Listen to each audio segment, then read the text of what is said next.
Thierry, you are in Syria. Could you please just bring us up to date on the situation there?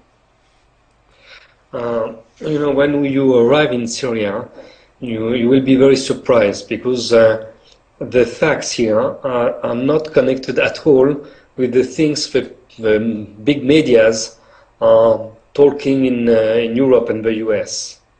Because you think there is a kind of civil war or an uprising and mass repression, but there is not at all things like that in Syria.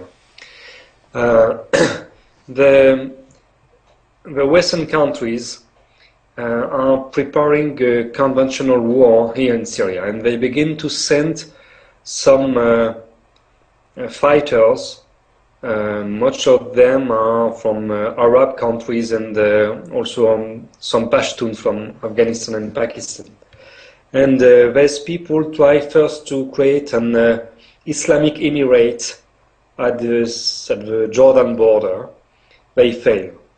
After that, they try to organize big ambush against the Syrian militaries, and now they organize some attacks inside the towns to kidnap people, kill them, and cut them in pieces. It's absolutely terrific.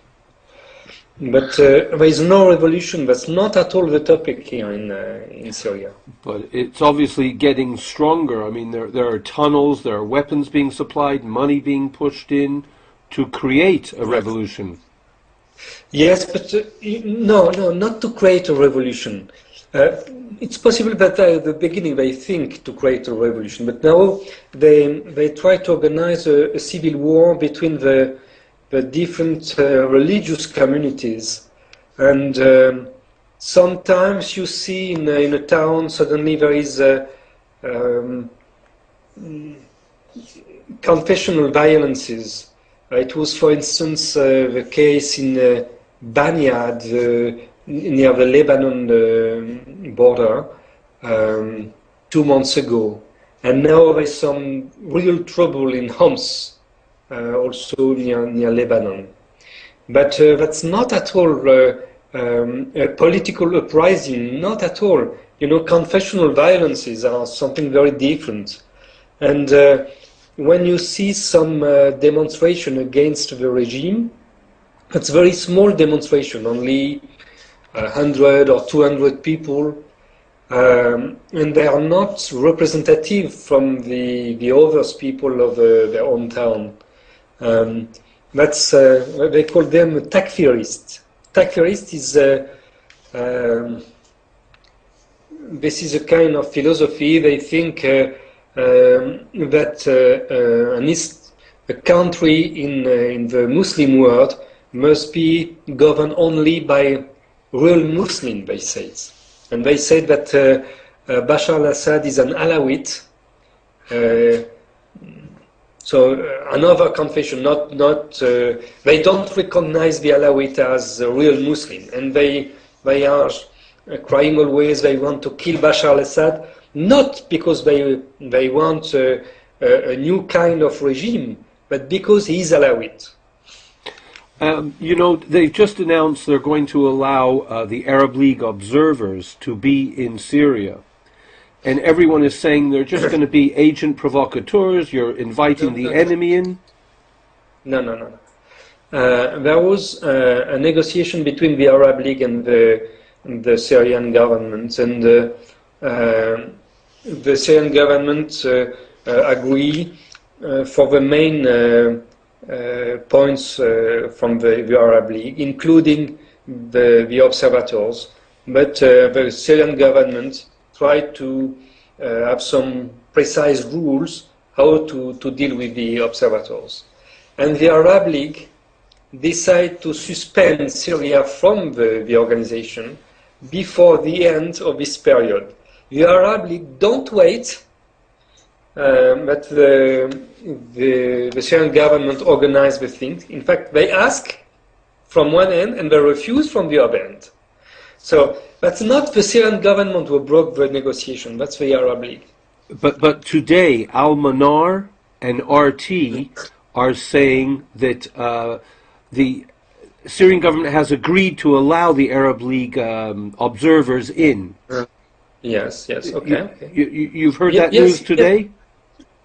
No, I don't heard this, but I know they continue the negotiation. But what I want to say that when the Arab League decided to suspend Syria, it was unilateral. You know, they don't wait for Syria to implement the things they ask for. Well, you know, it was even the Palestinians voted against Syria. It was amazing. Only Lebanon was the only country that supported Syria in the Arab League. No. You want to say that Mahmoud Abbas and the Palestinian Authority vote against Syria, right? Yes. But as you know, Mahmoud Abbas is not the real representative of the Palestinian people. He has no electoral mandate. You know, he's no more president since a long time, and he's only at power by the will of the U.S. and Israel. Absolutely. So if you ask for Hamas, you know, the political head of Hamas are staying in Damascus. Yes, it would be lovely to get you to interview him. But I mean, even Algeria voted against Syria.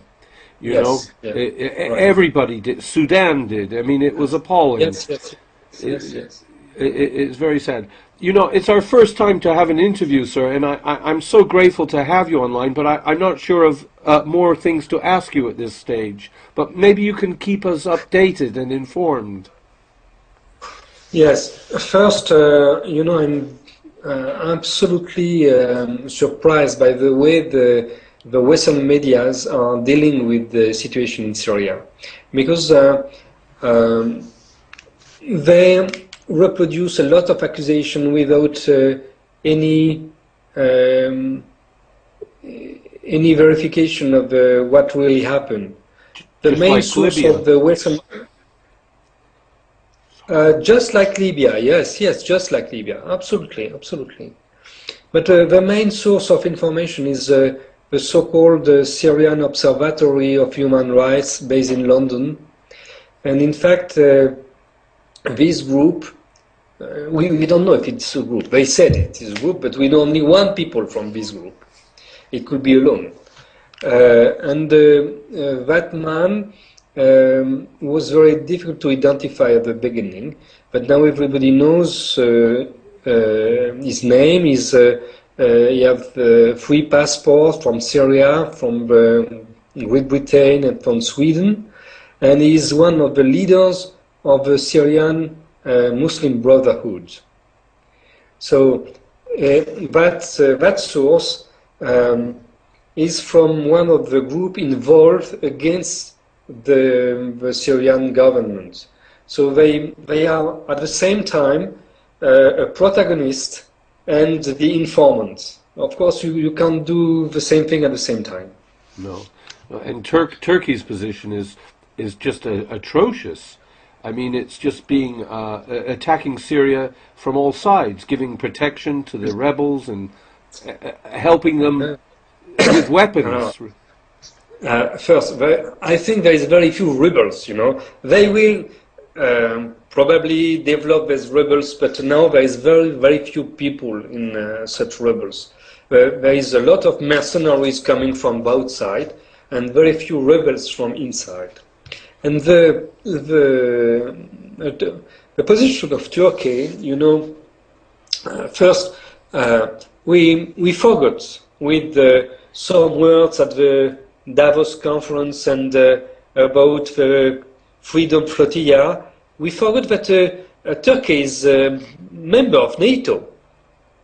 So Turkey now acts as a member of NATO, and the Erdogan government is not at all free from NATO. You know, now they decide to transfer all the NATO bases from Spain to Turkey, and also they built in Turkey some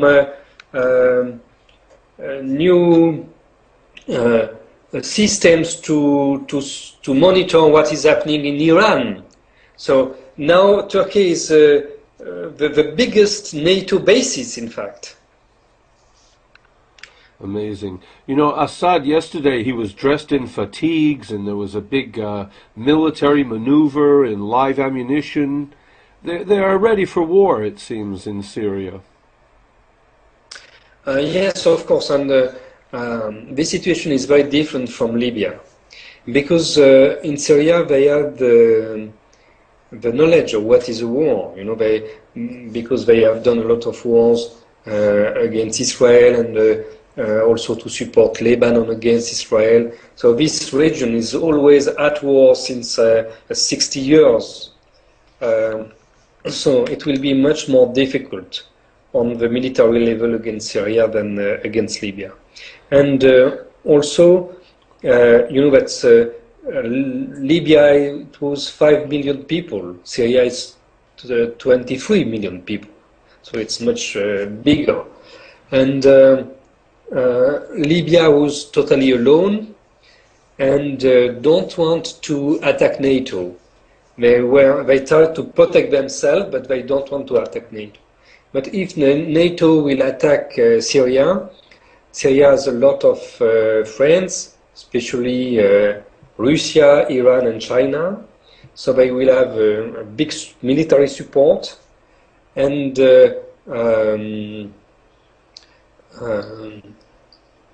I'm sorry, I have a trouble just there. That's okay. You know. Finally, the last question is just in Iraq. The American troops are about to leave. They say by the end of the year, but they're obviously delaying their departure. But the whole Middle East will look very different once the Americans have left Iraq. Do you think that's an important issue? Yes, of course, that's very important. It means that at the end of this year, the US will conclude the defeat in Iraq. All the GIs have to go away from Iraq. They have built big military bases for 100 years. They will leave everything. So it's a big defeat. And after that, it's very simple to understand that you will have a big coalition with Hamas in Palestine, Hezbollah in Lebanon, Syria, Iraq, Iran, Russia, China. So it's very dangerous for the US. It means the end of the US domination in this part of the world. Well, so that's why they have to do something to keep this domination. Or America is leaving Iraq so that it's not caught in a crossfire if it's going to start a war with Iran and Syria. Yeah, but you know, they leave Iraq, but all the GIs are now not going back to the US. They are going to Kuwait mainly. So there's always the same number of GIs in this part of the world. They change from one country to one another. And they are ready to fight. It is suspicious that they are leaving Iraq, in my mind. But, sir, can I thank you again for your time and publish this on YouTube? Oh, okay.